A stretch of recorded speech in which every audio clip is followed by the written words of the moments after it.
ये क्या है गीतांजलि? फोन ही तो लग रहा है। नहीं मीनू, आपने हमें से किसी को बिना बताए मायरा को फोन दे दिया।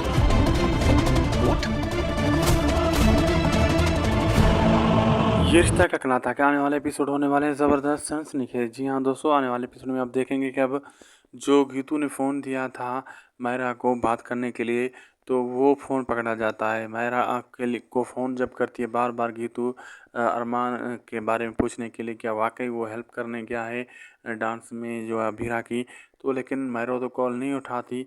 वो फ़ोन जब वाइब्रेट कर रहा होता है पांडास में, तो अभीरा सुन लेती है, तो अभीरा देख लेती है, वो फ़ोन उठाती है, समझ जाती है तो गीतू कॉलें कर रही है।